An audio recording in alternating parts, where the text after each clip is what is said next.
Good evening, everybody, and welcome to another edition of Talking Football with Bengal Jim and Friends. Guys, all is right in the world. The city up north loses. The Ravens lose. The Steelers are out. The entire division is out. That calls for a little bourbon. Cheers, guys. I don't know what you guys are drinking tonight, but cheers. I like how Jimmy just comes and puts the bottle straight in the screen. That's his welcome. Bengal Jim's bourbon show. Bourbon hour with Bengal Jim. That's Bengal Jim. When we take that little pause, that's what it's going to be. It's going to be Bengal hour or bourbon hour with Bengal Jim. Man, I tell you, hey, but doesn't it feel good to see the Ravens lose and the city up north go down and just, someday we'll just be rooting for our team to win in the playoffs and the Super Bowl and not rooting against other teams. But it did feel good to watch those teams lose. Ravens got embarrassed. It was fun to watch. It was great. It was great. Do you win any money on it, James? I didn't bet a penny. I was kind of tuned out. I mean, I saw it. I put the game back on Sunday and saw Mahomes was out. Chad Henne was in. I was like, oh, this can't be good. But God bless the Chiefs. They held on. Yep. Good stuff. I know Caleb probably won about 10 grand. You know, Caleb did. I know he's watching right now. So Jamie bets his loonies up there. Yeah, it hasn't been a good couple of weeks over here, guys. It's good stuff. Oh, hey, guys, just real quick, couple updates on a few things. Guys, we got a lot of stuff to get into tonight. We have Geoff Hobson coming on about 8:30. A lot of stuff to get with Geoff on. Jeff's one of the best, so we're going to have a lot of stuff for Geoff Hobson for sure. Update on Troy Richards, guys. He's doing a lot better. You got an update again today on social media, on direct messages. He's officially off the ventilator, guys. He's still in ICU. They're talking about maybe here, hopefully in the next couple of days, getting down in a step-down ICU. He's not out of the woods yet, but getting off that ventilator is a really big deal. And I don't know if people saw pictures, but like literally he got dozens and dozens. I don't know about hundreds, but he got letters from the Bengals front office wishing him well. A lot of fans and friends and family sending him messages. So, again, keep Troy. He's not out of the woods yet, but, man, things are going in the right direction for Troy for sure. So keep him in your thoughts and prayers, guys. Yep, that's good news for sure. Glad that he's on the home stretch. And, somebody else, our buddy, the twins, had another surgery last week. So they're on the not both of them. I believe it's Geoff on the men. So everybody just keep getting better. And, we've no friends at the tailgate that had COVID earlier in the year, gotten better. So just stay strong as we hopefully are on the backside of what's been a miserable 12 months. Yep. Good stuff. So, hey, a lot of other things. So let's talk about the cutouts today, guys. So behind me is my crazy family, my 4 boys and my wife and myself. And I ran into a bunch of people down at Paul Brown Stadium today, the first day of pickup. I think pickups today, tomorrow, rest of the week into Saturday. But I know we have some pictures. I saw some pictures on social media today. So pop a few of these pictures up, Jamie. Let's show some of these cutouts that are the Bengal fans are picking up from the Bengals front office today down at the pro shop. And by the way, just as a reminder, when you get there, when you get to the pro shop to get your cutout, there's a desk to the left as soon as you walk into the pro shop, and they have kind of an archive thing where everybody can pick up their their cutout. But there's also a coupon up there for the pro shop as well, a pretty significant discount for the pro shop as well. So while you're there, make sure you shop around the pro shop and use that discount. So let's talk about some of these. And Tony, I saw your message up there just now. We're going to get you here in a minute here. So go through. There's my family. Just put them up there and took a picture of the fam. And there's Luke. Luke. Hey, we can only handle one Luke, let alone 2 of those guys up here. Jesus. You know what? I was sitting here to see Luke's picture. You know how in you probably have these in Toronto, those HOV lanes where you need like somebody riding in the passenger seat or else you get a ticket? Yeah, I think these cutouts would work perfect for that. They sure would. I mean, I don't know if I want Luke riding next to me the whole time, but Jamie, you'd probably put Marissa next to you the whole time and pass. And hey, multi-purpose. Oh. Never. And this is funny. So this is Carrie. Tony, put Tony's comment back up there. So Tony gets down there. Tony the Tiger gets down there, and They must have been using Tony's cutout as a, I don't know, man. I don't know what they used it for, but they can't find it. But they found he got to drive home at least in style with Carrie in the passenger seat with him. I think somebody's holding Tony's ransom somewhere. You have to pay a hefty sum to get it back. And there is, if you're on Twitter at all, that is Joe Goodberry. Great follow. There's good old Joe next to Joe Burrow jersey as well. And then I think we had one more. I think we got this is our buddy Mike from New Jersey. So we see you, Mike. We got Joe Burrow. I don't know, man. Joe's got two Joes there, two number 9s. 9-9. Who was the last person to wear a 9-9? Tank Johnson. Remember when he played for the Bengals? Yep. So here's what's going on. So guys, I'm Saturday, the pickup Saturday. I don't know when your pickup is, but Saturday, the pickup's from 10 to 2 down at Paul Brown Stadium at the Pro Shop. I'm literally at 11 o'clock going to get a whole corner of the outside patio area, the undercover with heat and everything at the Yard House. So if you want to come down, pick your cut out and come on down and have a beer with me and grab some lunch, I'm going to be down there Saturday at the Yard House. So come on down. I know a lot of people were asking about that. So I'll be down there 10 to 2 Saturday, grabbing some beers with some folks as well. Signing autographs, get your picture with Bengal Jim. It's going to be big. Nah, we're just going to have some beers. hoping I buy one, they buy 2 for me. I'm just saying, that's how I roll. So let's get into some pretty big announcements here, guys. Some pretty big announcements. Just as a reminder, February 2nd is our Super Bowl special, guys. Our Super Bowl 16 special. Really, I can't. There's other stuff I want to share with you about this, but I can't just yet. So we do have in the fold Ken Anderson, Chris Collinsworth, Pete Johnson, Reggie Williams, Gary Burley, Pat McAnally, the man Dave Lapham. There may be one major surprise coming. So I almost wanted to announce it today, but there's more things happening with the Super Bowl special. And James, explain the format that day. It's going to be completely different what we've been doing all year as far as that particular show. Jamie, you're explaining it, right? Either one of you. It doesn't matter. I think all the guys up on the screen and just letting them chat. Basically, we're all going to be a fly in the wall while these guys all chat about their experience at Super Bowl. Well, and then going back, we've done a lot for charity, and there's a lot of behind the scenes work. So Jimmy's done the yeoman's work this year, collecting all the money. I'm going to collect it for this for the Super Bowl squares. As we mentioned, 100% of the proceeds are going to go to the Anthony Munoz Foundation. We're going to have some great prizes for the fourth quarters, like we traditionally do on the squares. To keep it fair for everybody, $20 each, 100 squares. So that's $2,000 that are going to go straight to the Anthony Munoz Foundation, and then we'll send me notification that you paid, and we'll be sharing a link later in the week. What's so funny, Jamie? Because we were talking about the Super Bowl special, not the Super Bowl squares. Oh, squares special. It was going to go into the. It was going to go into the squares. So yeah, I was waiting for the segue. It was actually. Yeah. So basically, James is going to be driving. So probably by Thursday, you're going to see some social media posts about how you go about purchasing. And I know last week we initially kind of threw out $10.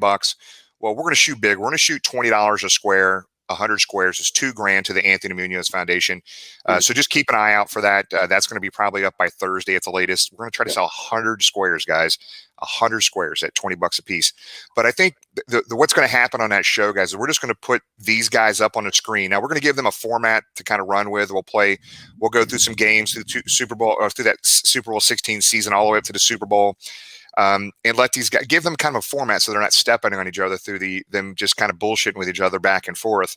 But it's going to be a lot of fun when you got these. I can't begin to tell you if you didn't watch our show earlier in the year with Pat McAnally, the dude is crazy. He's hilarious.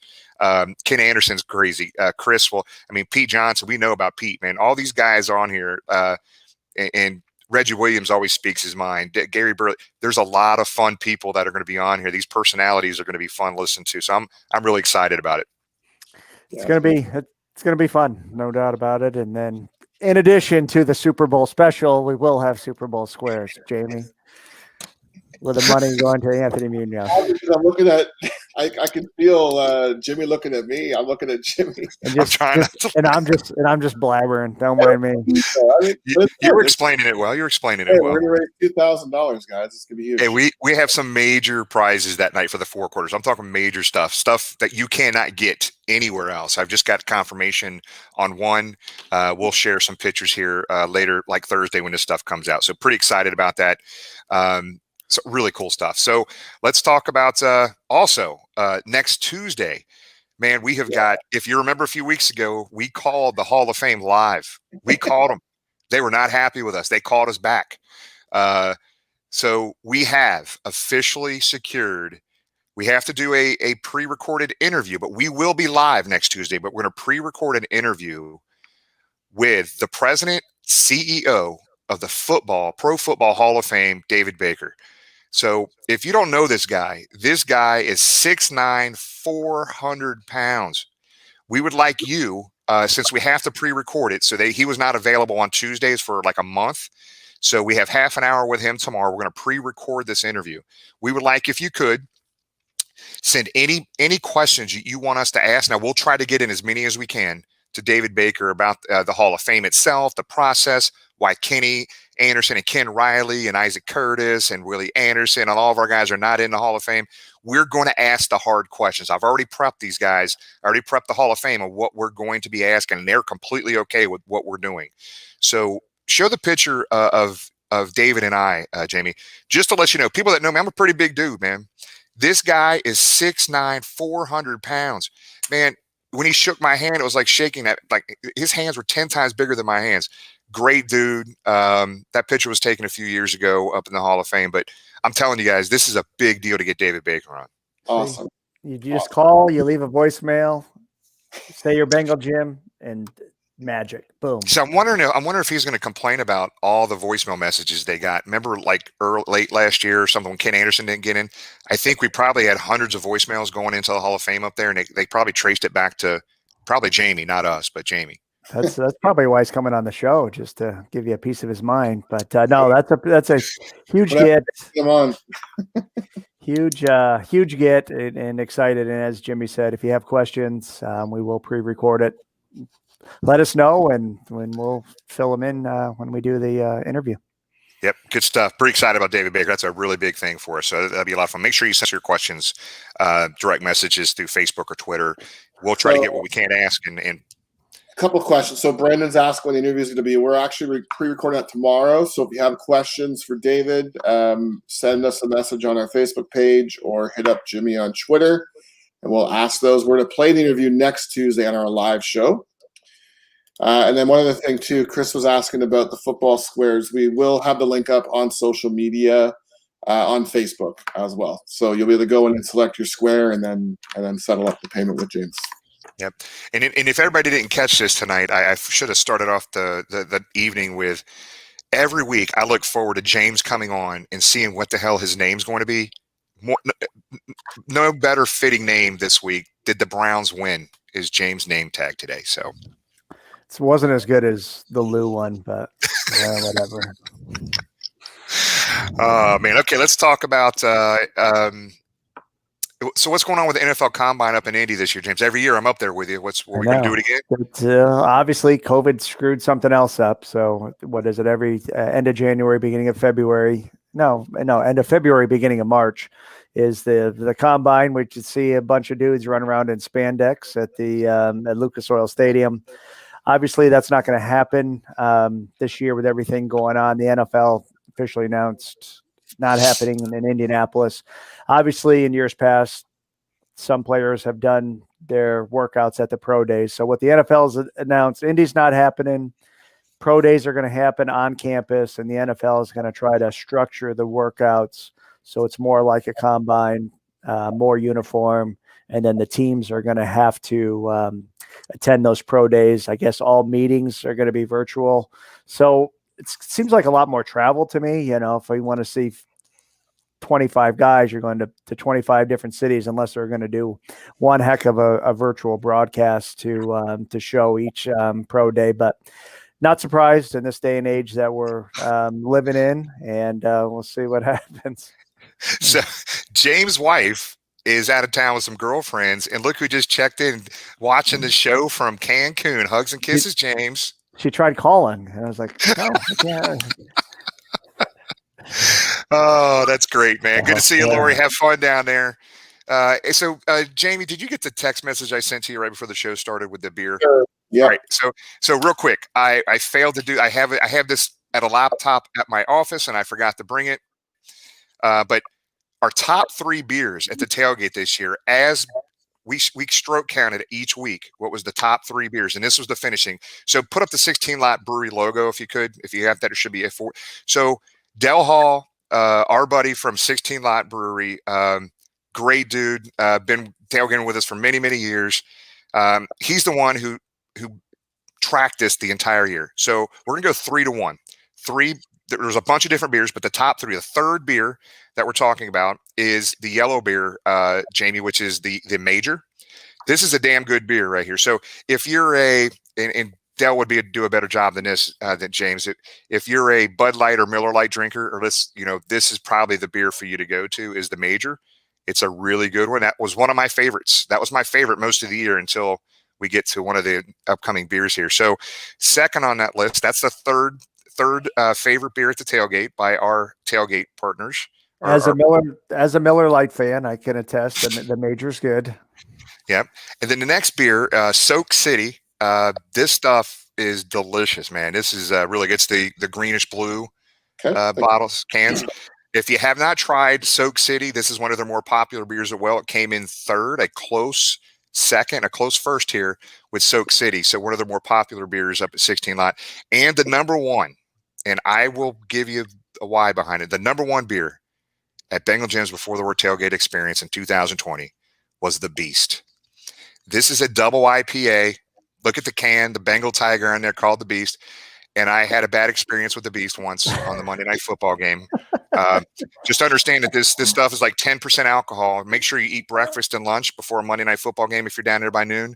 But you drunk dialed me that game. He drunk dials you every game. We just want you to be part of it. We just FaceTime you to see your smiling face. But if you're out and about and you're at a restaurant or a bar, ask for any of those 3 beers or any 16 Lot. And if they do not have any 16 Lot, you tell them to get that shit on tap, man, because they need it. Because those 3 beers right there are great. They got other great beers as well. So good stuff. So let's go, before we get to the duck race here, let's go ahead and go to, we got the fan of the year, guys. How special is this, man? We've had a lot of people on the show. We've had Hall of Famers on the show. We've had future Hall of Famers. We've had big media personalities.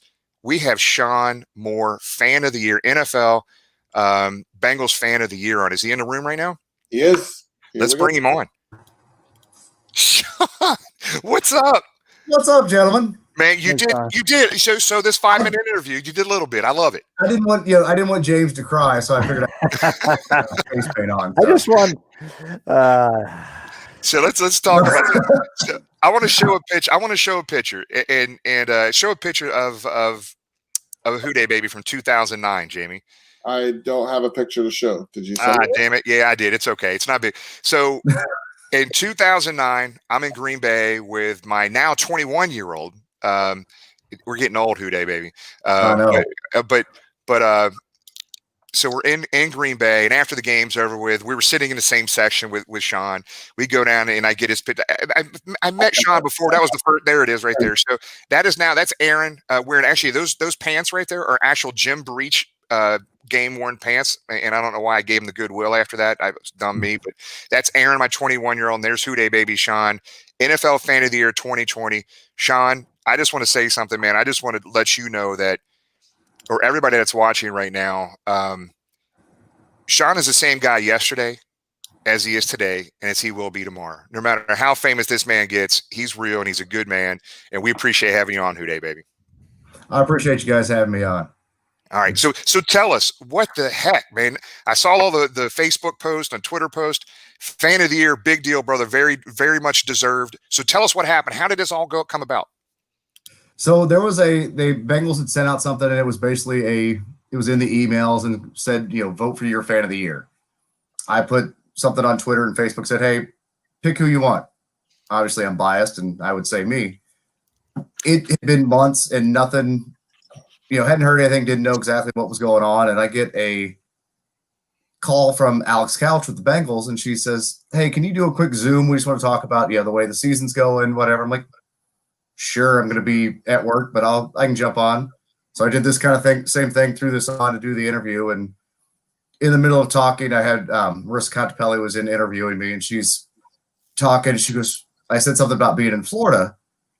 And so then she starts getting into that. She said, "I didn't realize you were there," and going through kind of how this whole, what I do and how long I've been doing it. And in the middle of that interview, all of a sudden, Alex Erickson pops up, and he just says, "Hey, we'll let you know you're a Bengals fan of the year." Completely floored. I started got teary eyed. I'm like, it seems so weird for that, but to do, I've been doing this a long time. But when somebody says thank you or appreciate you for what you do, that means a lot.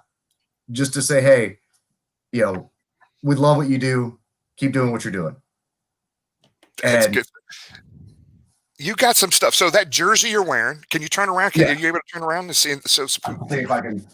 Yeah, you're good. We can see it. Year 20, yep. Fan of the year. Hell yeah. 2020 fan of the year. So what else did you get, man? You got all kinds of goodies, right?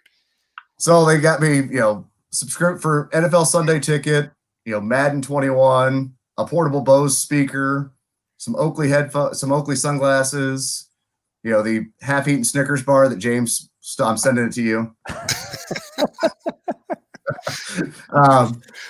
Bengals hat, just a few little, couple neck gaiters. I got a autographed Chris Carter helmet from the NFL. And apparently there's personalized NFL fan of the year, sweatsuit that's on its way. That's going to be here sometime in the near future. Nice. Plus he got to Zoom with Marissa Contepelli. I'm just. Exactly. Yeah. Now, along those lines, Sean, before COVID this year, you were local here, moved to Tampa, but still flew back every week, right? So you mentioned that being in Florida earlier, but now with long distance fan, but with the still same dedication. Yeah, that was my one thing when we were talking about the move and all that kind of stuff. I told my wife, I said, "Hey, keep my tickets. I'm still going to make it." And I made it a point that, we got a little hairy of, going back and forth of, if I fly in at 7 a.m. on a Monday morning after the game, and then I could drive right from the airport to work and that kind of stuff. But there was no way I was going to miss anything.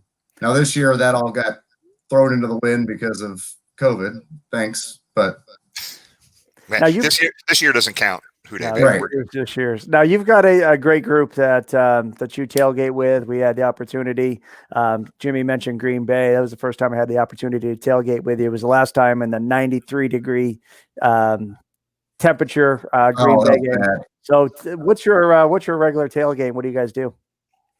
So it's the Bengal Bomb Squad, but we're over in lot 1, so we get started about 9, and we're just it's just a kind of family-friendly potluck deal, and it's just you bring a dish, have a good time, have a couple Bengal bombs, and sing a little song by Dropkick Murphys, and then you go in and have a great tailgate, have a great game. Nice. Absolutely, brother. Well, man, look, Houday, baby. Sean, look, man, hey, buddy, you got your socks on? I got you. I didn't wear those. I do have Bengals socks on, but not the one. I wore those earlier in the week. So last year before COVID, this was probably 19 at this point. I'm down in Tampa for a conference, and I had to go have a beer with Houday Baby down in Ybor City, man. I bought him a beer, and bought him some beers, and bought him some Bengal socks as well. So, hey, Sean, hey, man, it means a lot, man. We appreciate, as famous as you are, brother, you don't act like you're any better, any worse than anybody else, and that's what I love about you, man. And it means a lot. And there's a lot of people out here that know you, and it's fun because in 2009, what is he now? When he was 10 years old, he's 21 now. In 2009, when he was 9 or 10 years old, he remembers that picture. He remembers the guy with the crazy Bengal cowboy hat and the tongue sticking out and the picture. So, man, you make memories, brother, and we appreciate it. And we need, I wish all fans can be like you, man, and not act like they're better or worse than anybody else, man. And we love you. Just keep doing what you're doing. It means a lot. And tell the wife we love her. For you've married a saint. There's a special place in heaven for your wife. You know that. I do. She puts up with a lot. I don't know how she still does it. I mean, it's been 23 years and she's still hanging around. I don't know. God bless her. Hopefully she doesn't wake up anytime soon because she'll figure out what's going on. Yeah. Well, Sean, we appreciate it, buddy. Thanks again. Congratulations. You deserve it, man. We appreciate it. All right. Thank you, guys. I appreciate you having me on. Have a good rest of your show. Yes, Good day, baby. Good day, buddy. We'll see you. Send me those Snickers, half eaten. Well, guys, let's get into this. Let's get into this charity duck race, guys. So the charity that we're focusing on tonight. I know a lot of people are watching right now on Facebook, Twitter, and YouTube. We focused this week's charity on Marty's House, which is a charity that we focused on late last year as well. Guys, we sold 31 ducks. I wanted to cut it off at 30. There was some stuff that came on Facebook, Twitter around the same time. So we have 31 ducks in play here tonight for this charity. And again, if you remember, Marty's House they offer support and activities for young adults battling with addiction and mental health issues. And very important charity to our area, local charity here in Cincinnati. Let's make sure we have all 31 of them. That's $775 that we raised tonight for that charity. To kind of give you a count, on January 5th show, we raised $777 for the Ken Anderson Alliance. 624 was the final number for Companions on a Journey last week, and $775 this week. That's $2,176 in 3 weeks in 2021 that you guys have raised. So great job. We appreciate it. Tonight's prize for the winner. The winner is that charity, but the winner of this particular race will get a autographed Tyler Boyd jersey, courtesy of our friends, our good friends, Tony the Tiger and Carrie. So let's do this, man. Let's do this race, man. And as you always, our duck caller, our duck caller is James. We got Tom in the waiting room too. I'm gonna bring Tom in. So bring him on. Bring him on. Join in on the fun of our duck. How are we doing, guys? What's going on, Tom? Tom, okay, everybody's got to type in their ducks. So not that you win anything if you pick the right duck, but I got 11. I got 11 every week. I'm going lucky number 13 again, boys. It's gonna win one of these times. Tom's got 7, right? You had 7 last week, Tom. James, I'll stick with 7. Okay. Who was it? What number 3 won last week? Was that the lucky duck last week? I think it might have been. I'll go 27. So type in your winner now. So 31 ducks, $775 for Marty's House. We appreciate it. Good luck to everybody. Just a heads up, you don't win anything if you get the right duck in the chat. That's right. That's right. In case anyone's thinking. You get bragging rights. Throwing this to our commentator. Here you go, James. Take it away. 3, 2, 1. Three just still celebrating his win from last week there. He is right. Back of the bus. The pirate duck. I think, has the pirate duck won, or we just always recognize the pirate duck? Hey, look at number 18, man. That's a London. What are those bobbies? Those bobbies. Bobby. Uh-oh, we got a space duck, whatever that thing is. Robert Banker. Luke. There's Luke again. God bless. Thank you, Luke, for contributing every week. What the hell is that blue duck? Yeah, what the hell is it? What's number 6? What the hell is number 6? Santa, like a snowman duck? Frosty. Looks like Frosty. Number 4 is a COVID duck.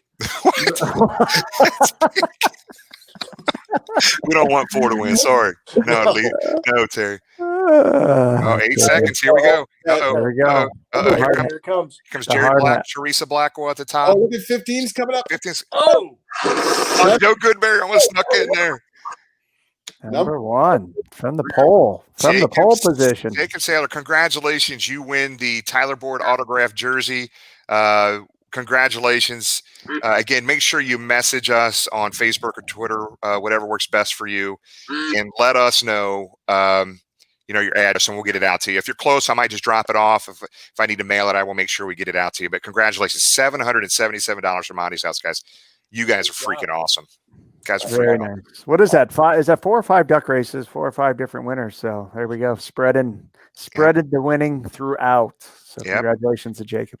So let's get to Tom here. Tom, what jersey is that? Is that Berge? Good job, Jimmy. Is that Bill Berge? 66. Hey, we're going old school, brother. That's what we do, man. Bill Berge. So Tom, we got our guy Geoff Hobson coming on in a few minutes, so he can wait a little bit. But let's talk about, before we get Geoff on here. Let's talk about, and we're going to ask you know what? We're going to talk to you, Tom, and then we're going to ask Geoff the same questions. But let's talk about just the free agencies right now, Tom. Let's talk about our existing block of free agents. We're not talking Bengal history right now, guys, with Tom like we normally do. Although he does have that Bill Berge jersey on, which is beautiful. Let's talk about our existing free agent and what we think we should do here. Well, sticking on the defensive side of the ball, I think we're going to do the offense next week. But you've got slot corner Mackenzie Alexander, Marcus Hunt, who was famously a guest on this show. Mike Daniels, who came in during the, just as the season started and actually played pretty well. And despite the fact he's in his 30s, I hope the Bengals retain him. I don't count him as a free agent, but Geno probably is not coming back next year. He doesn't fit the scheme of the defense, and he had 1 tackle this year, and he's monstrous against the cap. The big free agent, Carl Lawson. That's the one. God, I hope he doesn't go anywhere. That's the one they have to figure out a way to keep for both sides of the ball. William Jackson, fine cornerback, starting cornerback. I think he's hell-bent on getting into the market and seeing what the best dollar sign is. A guy nobody's talking about on defense that they really need to look into keeping is Darius Phillips. 4th year. He gets better every year. He started this year out of necessity and played really well. And he's only 24. So we can lock him up for a long time. And he, like I said, he just keeps getting better every year. So there's, a guy we ought to be able to get reasonable price, keep him for a very long time. And he's a heck of a player. So Josh Bynes, who we got last year, Jordan Evans, who's been here 4 years, had a nice pick during this season, free agents. Another guy I don't think anybody's going to want to see go, but I don't know how you keep him, is Brandon Wilson. Incredible return man, great special teams guy, but he's not going to get to start behind the best free safety in football in Jesse Bates. So it'd be very tough to keep him. I know Darren Simmons doesn't like to hear that, just like he probably doesn't like to hear that Sean Williams is a free agent, probably won't return either. The one thing you mentioned, Tom, and all those names, a lot of them have an injury history. We know William Jackson missed his whole rookie year. Carl Lawson missed some time early in his career. Some said how big he is. You just see that guy. He's an absolute specimen. Brandon Wilson, another great player, has missed time. Darius Phillips, has missed some time. So I'm all for, keeping a lot of those guys. Certainly injury history has played a part in it, which would scare me a little bit, but I'm all for, if I have one pick, I'm Lawson and take my gamble on letting William Jackson walk. James, you make a great point, and it's always mystified me that in contract years, guys tend to play the whole season. And even William Jackson III did that this year, with the exception of the very end. But I think the most difficult thing to find in football, other than a franchise quarterback, and the easiest thing to miss on in the draft is a pass rusher. And, like you said, when he's healthy, Carl Lawson is just a beast. He's a disruptive force. He makes other guys. With Reeder back next year, what he might be able to do on the outside, and we're probably going to have to dress, the other side, even though we do have Sam Hubbard, and you're going to need depth. If we can keep him, he's very special. Just ask the Steelers. Yep. Hey, let's do this. John, you mind staying on with us? We're gonna bring Geoff on, because I think some of the stuff you're talking about, I want to run by Geoff as well. Let's bring on our guy, Geoff Hobson. He's in the room right now, Jamie. Yes, sir. Mr. Hobson, what's up, buddy? Jimmy, how you doing? How you doing, Jamie? Man, life is good. Life is good. Hey, so if you remember, Geoff, our guy up here, his name tag says, "Did the Browns win?" Which we know they didn't, but that's your buddy from Syracuse, James from Indianapolis. Oh, James. Okay, yeah, all right. He's Jamie and James, right? That's right. That's right. And we have a new guy on here tonight with us, does our history stuff with us, and that's Tom, Tom Justin with us as well. So, Geoff, I know Tom. I think I've been on with Tom, and I agree exactly with what he was talking about in free agency. I think he kind of hit all the right names. Jamie made a good point about injuries. I love Darius Phillips myself, but he seems like maybe we like him better than he lacks consistency. He also gets dinged. He's a guy, he only practices once or twice a week. He's got a knee. He had a knee for like the last half of the year. They rested him. Jackson had his second concussion. I agree. I think if you got to pick a guy there and go to war with him, it's probably Lawson. And I'd love to get Will too. Let's see what happens. What the reports today were $180 million for the cap. That's quite a hit. I can't see it being that low, but if it is, a lot of teams are going to be in trouble. So you'd have to react to that because teams might be jettisoning some people, Yeah, that's interesting. So basically what they could do, Geoff, literally they could tag one of those two, right? And if they're going to tag somebody. I don't think you can tag. Tag is too big of a number, I think. For a guy like Lawson, the tag would be almost ridiculous, Okay. And although I love Carl, I'd love to keep him. Maybe you do tag him for a year, I guess, but that's a big number when you're trying to add people. But I hear you. You got to have them. I mean, you don't have any. You don't have. You're pretty low in the cupboard there, a pass rusher. Yeah. Good point. I'd love to draft one. I mean, the fellas mentioned. I think it was you, Jimmy, that said you can really miss on a pass rusher. These guys haven't drafted a pass rusher in the first round. This is the 20th anniversary, the last time they did it. Justin Smith. Now, yeah. I guess there's not one there around where we're at 5, but maybe that's the time to trade down. So Geoff, I don't mean to interrupt you, but I just want to let you know. My Facebook's ridiculous there. What is that? What is that that's Jamie, the Marissa Contepelli president of that Marissa Contepelli fan club. Now he's got the Geoff Hobson fan club working for you, Geoff. The perils of the internet. Oh, I'm going to switch gears on you. We're going to get back. The internet's having a bad month. Yeah, I'm with you, brother. I'm with you. So, hey, we're going to switch gears slightly here, and we're going to get back to a lot of questions for you from. We got a bunch of folks on Facebook, Twitter, and YouTube right now. Type in a ton of questions we'll get to here, and we'll pull those up in a second. Let's switch gears. So tomorrow we're doing a pre-recording interview with David Baker, the CEO, president of the Pro Football Hall of Fame. So about 3 weeks ago, we actually did a live call to the Hall of Fame on our show and left a voicemail message for them. And actually, miraculously, we're talking to them, and they're coming on the show tomorrow. So we're going to be very respectful. We're not going to do anything bad, Geoff. But kind of what can we do when we talk to David Baker tomorrow? What are some questions we could ask him that you think we should ask him that you can't? David doesn't have anything to do with the process. Right. It's the 48 people in the room, which I happen to be one of them because I'm the Cincinnati selector. Dave is a very nice man. He's done a great job kind of bringing the Pro Football Hall of Fame into the modern era when it comes to social media and everything. And you're going to ask him, why are the Bengals have the fewest amount of Hall of Fame members? Why do they only have one?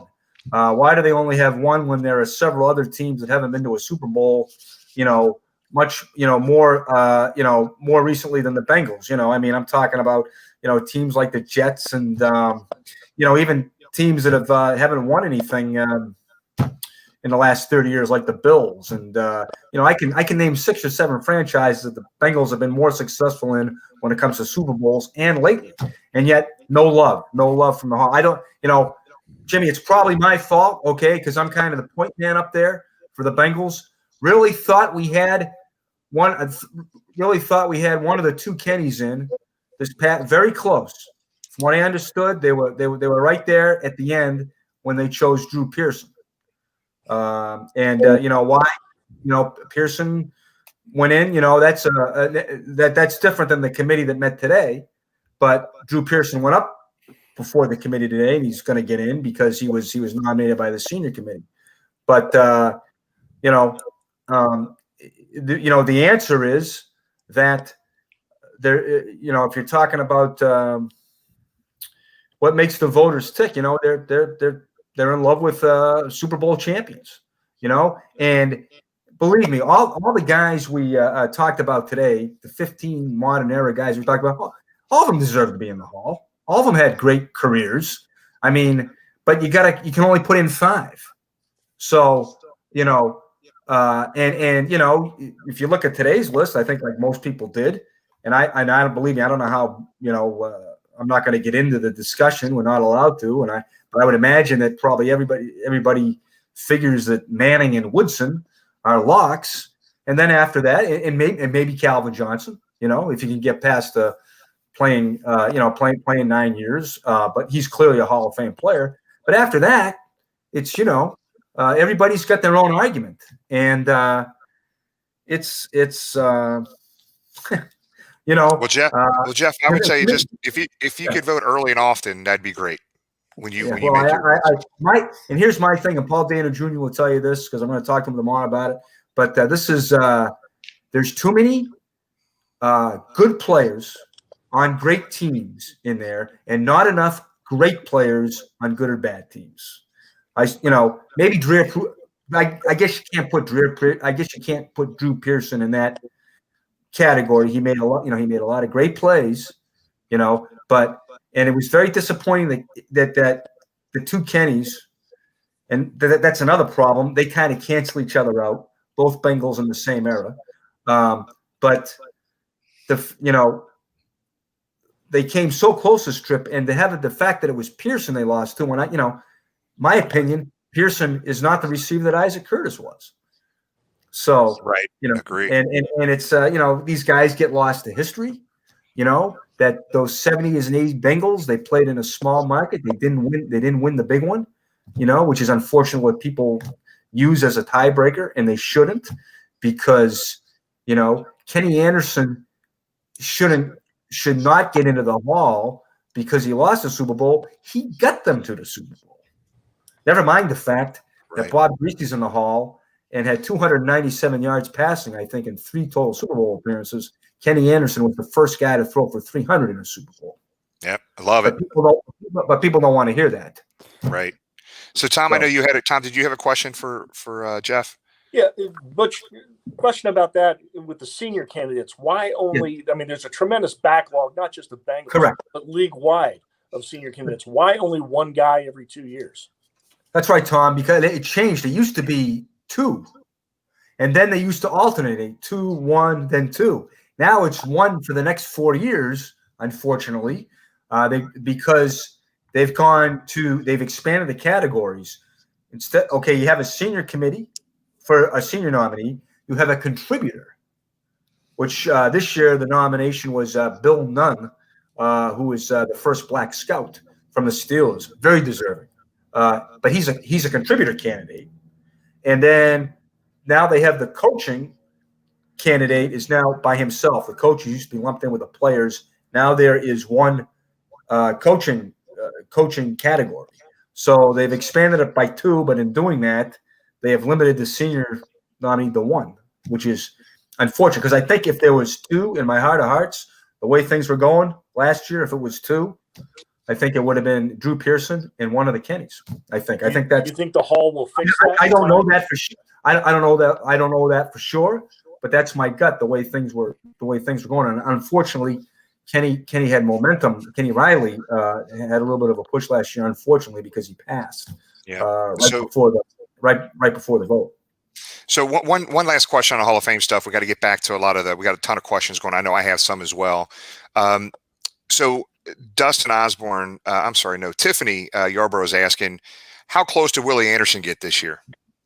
Tiffany, it's a good question, because that discouraged me too, because this was the first year that he made the 25, the list of 25 from the cut down from the preliminaries, and did a lot of lobbying, working the phones, and talked to a lot of selectors and guys who have been on the committee for a while, and they were stunned that Willie was not on there. I thought there was a lot of momentum for him. The good news is I think that there's momentum with Willie. He's out there on Twitter. He does a great job talking about offensive line play. He's still very relevant in the game because he's got his offensive line academy. So I think the future's bright for Willie. But, as much as we talk about Willie, what about Corey Dillon?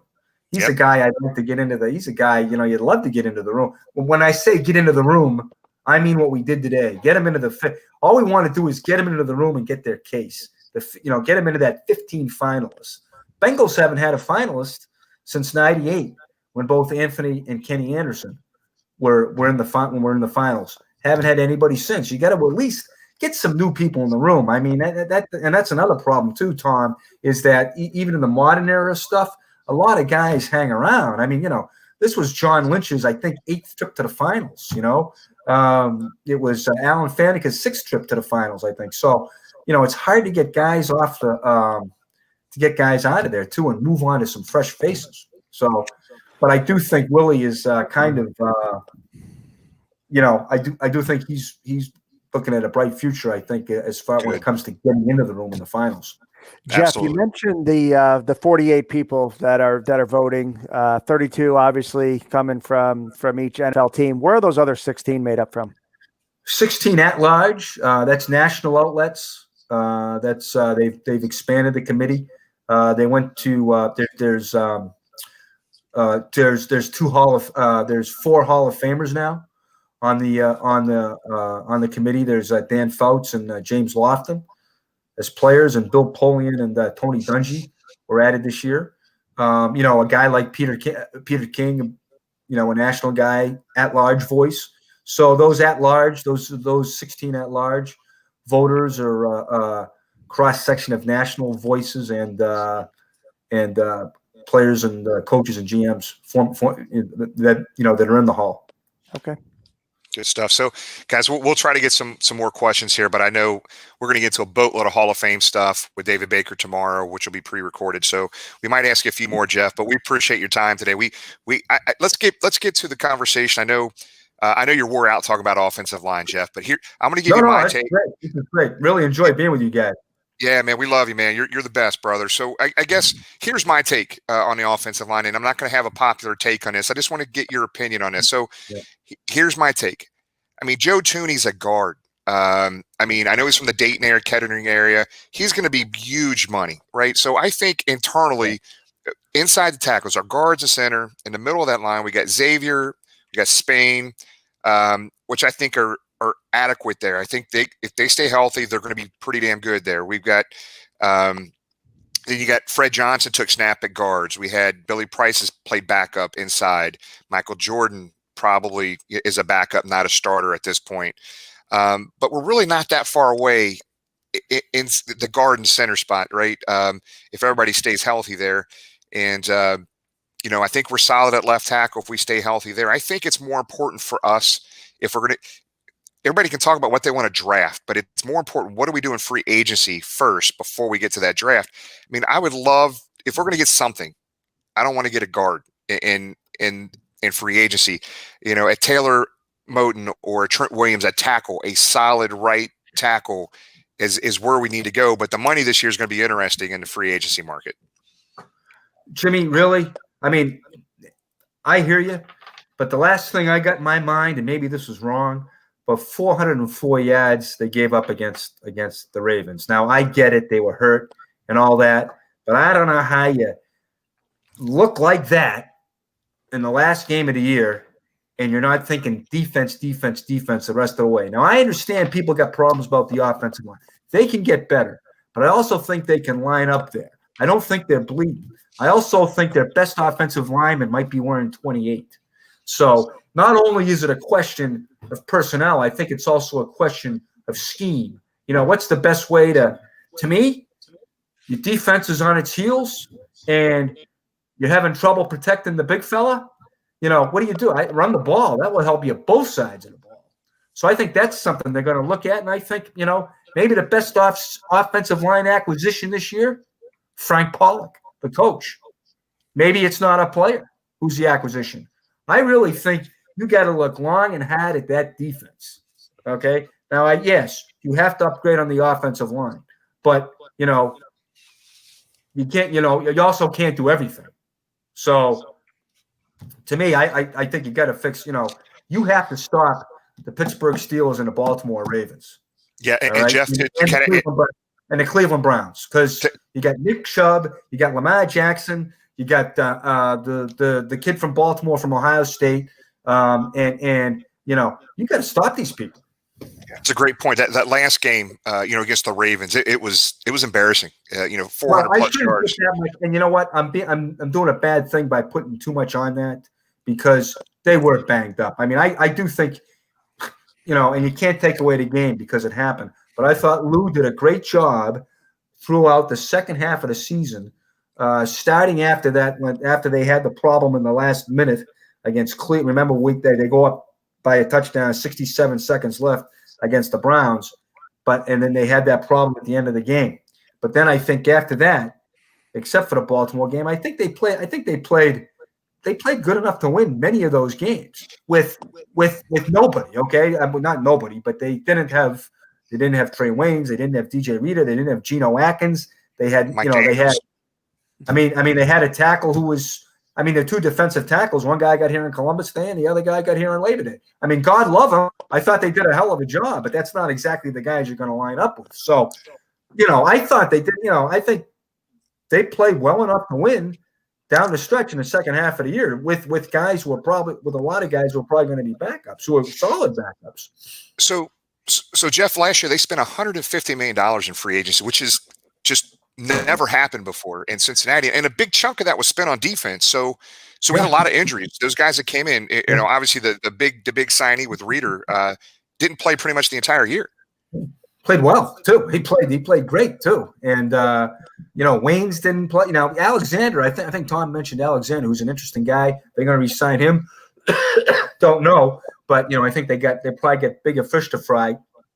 At slot corner, they got to get some. They got to figure out what they're going to do with Geno.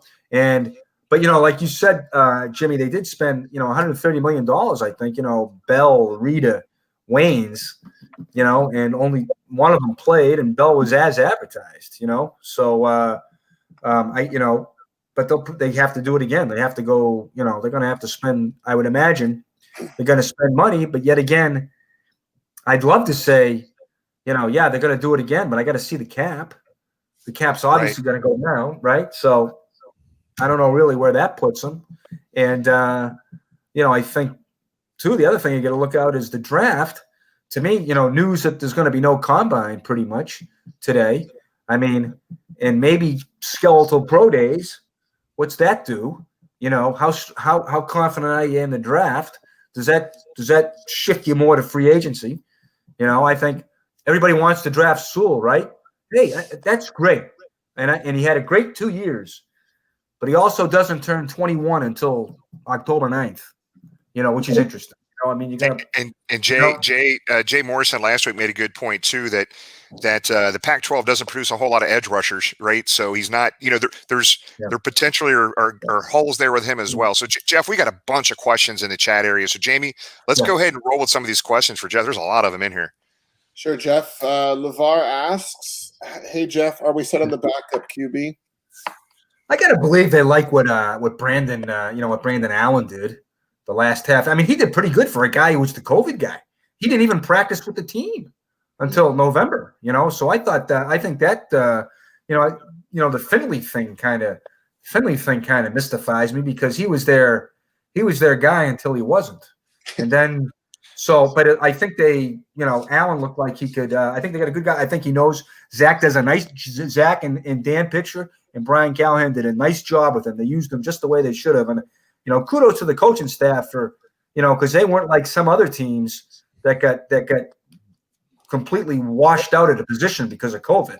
Now it didn't happen, but, I think what Allen did, given how much he, couldn't do, and then all of a sudden he was pushed into. So I think they are. My opinion, I think they are, but they could always get it doesn't seem like they're set with Finley, so there may be another shoe to drop, but I would think they're okay with that. Okay. Talking about Sewell again, is Sewell a lock at 5 if he's available? Is Chase the second choice? And I'll add on to this, or do they trade down? Well, James, it's an interesting point, of what Jay Morrison said. But not only that, I think tackles throughout college football, offensive linemen throughout college football, it's tougher nowadays. I think in the last 5 years, I think we saw it with Obwehi coming out of a 7-on-7 league. That's what it is. This isn't pro stuff. This is wide open. It's not pro football, and I think it's harder to judge tackles nowadays. Now Sewell looks like a fine player. I'm not going to say he can't play, but I'm going to say I don't know if he's a lock. It's a little bit early for anybody to be a lock, but those would be the two things that would make you think, he will be the first, if they take him, he'll be the first Bengal born in the 21st century. But that's pretty young because he won't be 21 until, the fifth game of the year. And plus, I'm not sure is he ready for the pro game? But I like Chase, but to me, I'm thinking defense. Yep. One day I wake up and I think of Chris Henry, TJ Houshmandzadeh, Chad Johnson. I think maybe Chase would be pretty good. But then I wake up and I think of 404 on the ground and Carl Lawson, a free agent. And then I think, well, maybe you trade down and you get a corner and you get a corner and you get a pass rusher. Yeah, I think I'm a trade down guy at this point. Yeah, I agree. You remember the days of 2012, 2013, and 2014, and nobody ever really, everybody took it for granted. 4 corners that were drafted in the first round that could play. Whether it was, it was Newman, it was Leon Hall, it was Pac-Man, it was Drake Kirkpatrick, it was Quez, it was, people always wanted to nitpick with guys like that. You can never have enough corners, believe me. That was a pretty good thing. Yeah, hell yeah, it was. Chances that Mac Alexander returns? I don't know. I think that's something that's on the back. Hey, man, how you doing? He's one of the Titusville, Florida, right there. I think that I think they'll look at that, later. I think that's a back burner question probably right now. They got to get some other things. I like Alexander, tough guy, feisty.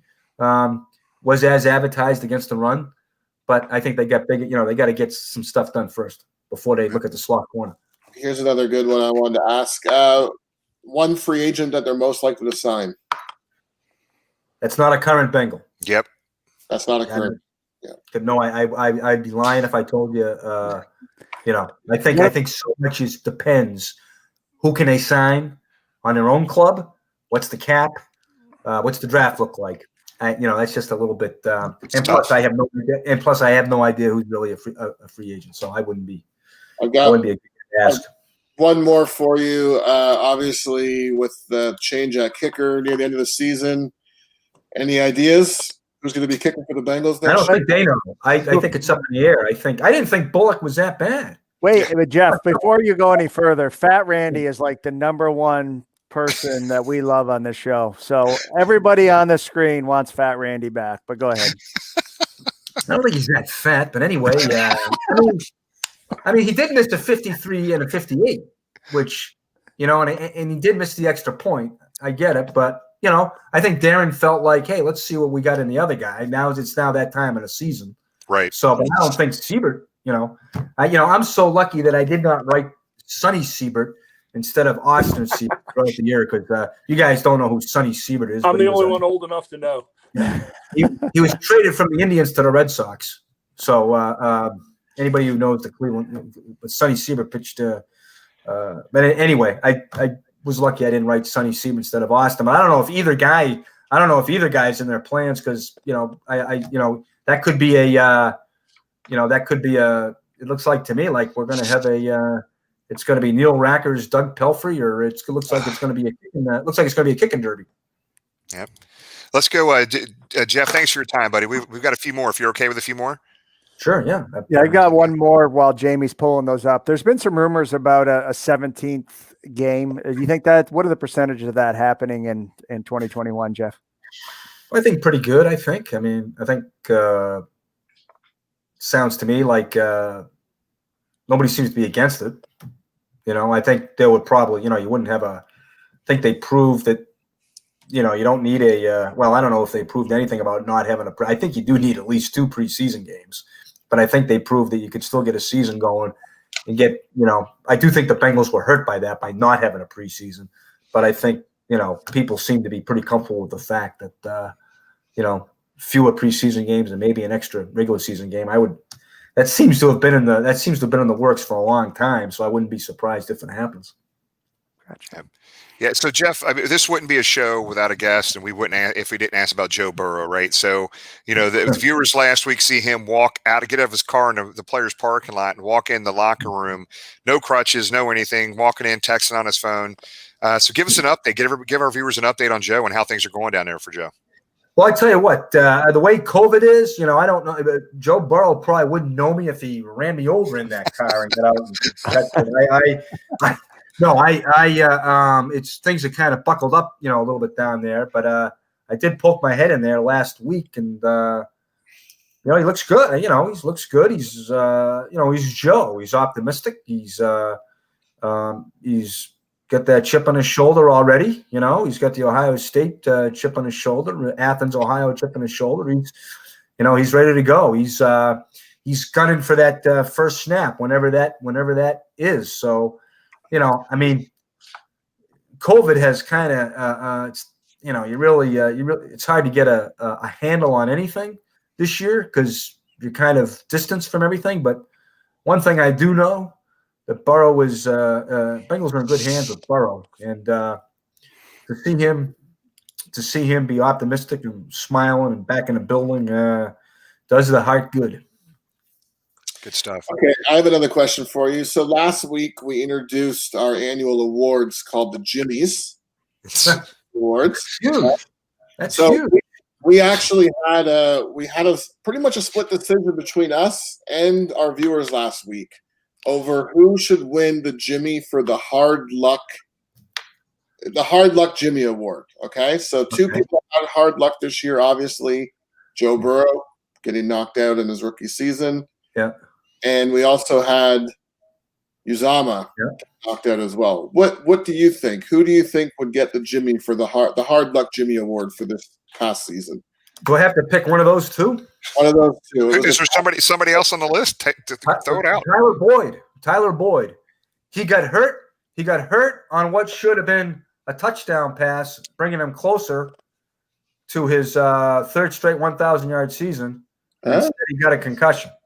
So that's hard luck, man. That's to go from the end zone into the tent. That's a tough deal.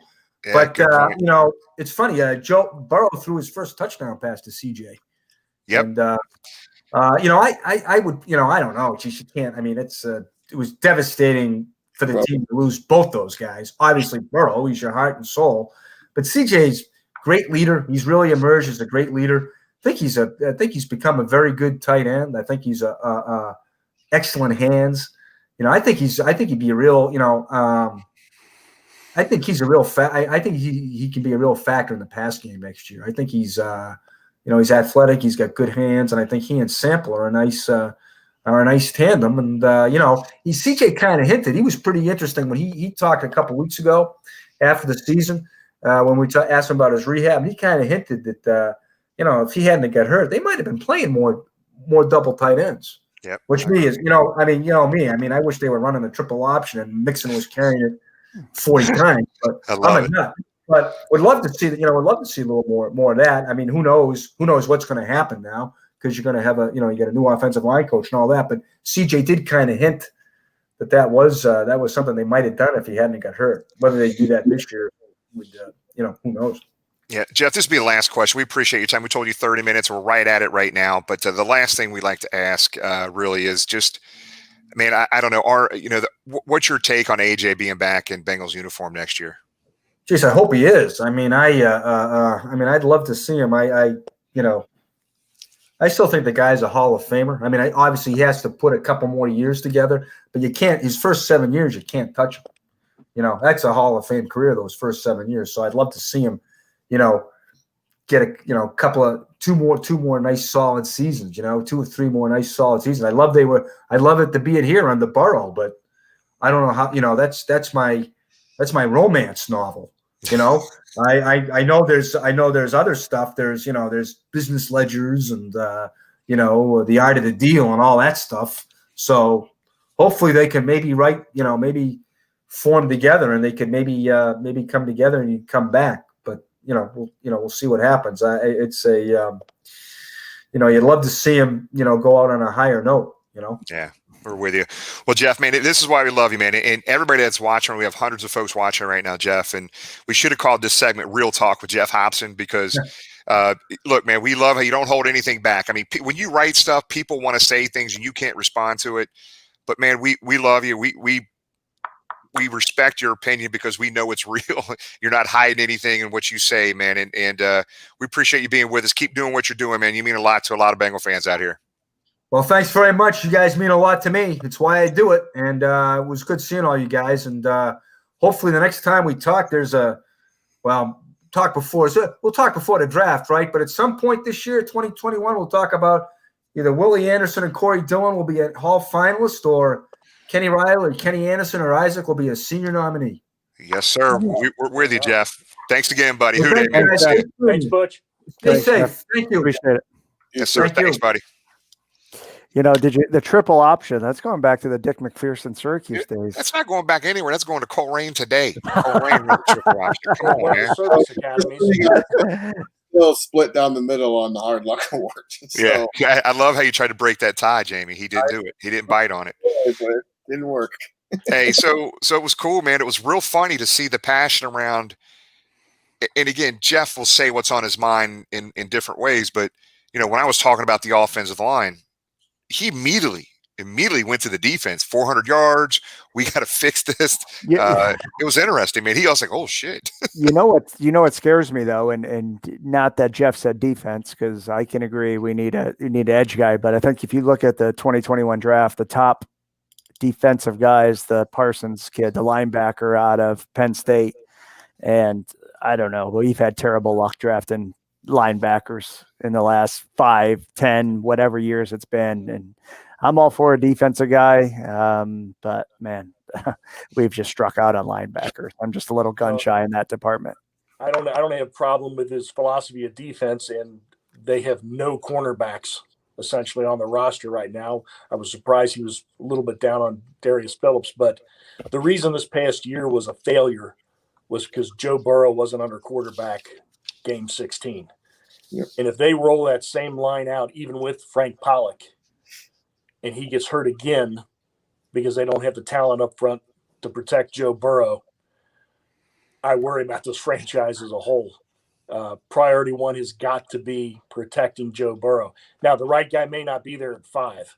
I'm not saying you have to use pick number 5 of an offensive lineman, but in those first 4 rounds of the draft, they need to get some quality young linemen, and they need to get at least one good lineman in free agency. So they're going to have to spend, they've got a lot of holes. They're going to have to spend on both sides of the ball, but they invested hard on defense last year. Let some of those guys grow up. Let some of those guys get healthy. Protect your investment. Yep. I mean, I think you take a vote here, and I think all 4 of us would say offensive line is the number one priority. I think the fans would say that, and if nothing more, for the state of the franchise, as you alluded to. Jim Turner's gone. We don't have to protect Bobby Hart anymore. Yeah. Good point. Thank you. Well, guys, we want to go ahead and close this out. I know we're already it's already almost 10 after, so let's go ahead and close it out and get closing points here. And Tom, let's go ahead and start with you, buddy. Anything in closing you want to say? The offseason's off to a good start with Frank Pollock. They've got a lot of decisions to make. I don't know if Butch is a barometer for what they're thinking, but I think they will make a big step up next year. So there's nothing but optimism, and go Buffalo. Yep. Jamie? All right. So you guys, Jimmy and James, for sure know I'm not a Twitter guy at all, but I almost created a Twitter account today to respond to this garbage. Did you see this? What is this one? I didn't see this one. Orlovsky saying that the Bengals should call about Deshaun Watson because he doesn't trust the knee of Joe Burrow. Jesus. So a lot of Bengals fans, a lot of Joe Burrow fans are just ripping this guy on Twitter. And I almost joined Twitter today just so I could jump in. But you should, brother. Care of it, so it's all good. I trust the knee. It's Joe Burrow's going to have a hell of a season next year. I'm with you. And go Buffalo. James? Yeah, I mean, I guess if I had to cheer for one, since our boy Andrew Whitworth was knocked out when the Rams lost last weekend, go Buffalo. But honestly, I really haven't been into the playoffs this year. Watching it a little bit, but go Buffalo for the fan base. What they did would they raise 80,000 for? The Bills fans raised 80,000 for Lamar Jackson's charity, which was which was pretty cool. And, excited for the Super Bowl show, for the big fundraiser. We started 2021 off on a great foot with the money we've raised thus far. Thankful to all of our great viewers who have contributed, and look forward to a great Super Bowl show and another great opportunity for our wonderful Bengals fans to keep the money flowing for the wonderful charities that we're lucky to be a part of. Yeah, just to kind of add on that, I mean, so tonight, $775 for Maddie's house. Just awesome job, guys. Thank you so much. Very much appreciated by everybody there. Last year, we're keeping this on a calendar year basis as we measure this. We were over 10 grand in charities last year that you guys raised money for. We're already over $2,100 already this year, and the season hasn't even started for football. So we're going to raise another $2 grand for the Anthony Munoz Foundation with these squares. James will be driving it. Look for that by Thursday on social media. To sell 100 squares at $20 a pop, man. It's a big deal for the Anthony Munoz Foundation. So good stuff there. Talked about the squares. Don't forget our interview with the president, CEO of the Hall of Fame, David Baker, is tomorrow. We're doing a pre-recording tomorrow at 3:00. We got 30 minutes with him. Make sure you send us direct messages on Facebook or Twitter with any questions you want us to ask. Now, remember, we have to be respectful. We're going to ask hard questions, but we can't get to all of them. But send us questions. Let's see what we can get for you. And we will actually be live next Tuesday, but we're going to have that recorded interview for everybody to see. It's going to be a good one. We're pretty excited about that. Reminder, you see the cutouts behind me here. There's a ton of people coming in from out of town, the Columbus and Indy area, Louisville and Lexington, to come Saturday to pick up their cutouts.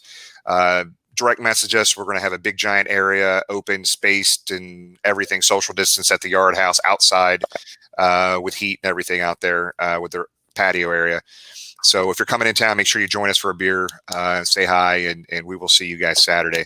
One thing I got to say, kind of on a little bit of joking manner here. So I got a bunch of buddies right now that are watching. You ever watch a bunch of 40 to 52-year-olds play softball, indoor softball? Did anybody ever watch that before? I can't say I have. Indoor? No. Yeah, it's not good. Just don't want to. I don't want to tell you how many strikeouts and how many consecutive walks I saw. The team is now. I'm not playing at my knee, but they're 0-2. They've scored 1 run. They've been outscored, I think, 17-1 in 2 games. It's kind of embarrassing, but how many beers can they drink? You can actually bring beers on the indoor softball field. It's okay. They're going to get better. But I had to say something to mess with. Are you the coach? Coach? No, I'm not. I can't. There's no coach that can coach that team. Was Scott the water boy? Scott pitched the first game, and I think he walked in 7 runs. There's a story. Oh Lord, sorry I even brought that up. But anyway, guys, just let's keep Troy Richards in our thoughts and prayers. Move forward here. Things are getting significantly better. He's not out of the woods yet. Let's keep thinking about him. And we will see everybody next Tuesday. Remember, get your questions into us. We appreciate you guys. The donations have been unbelievable. Thanks for being part of this and making this special for us and everybody involved. We'll see everybody next Tuesday. Who day, guys? Who day.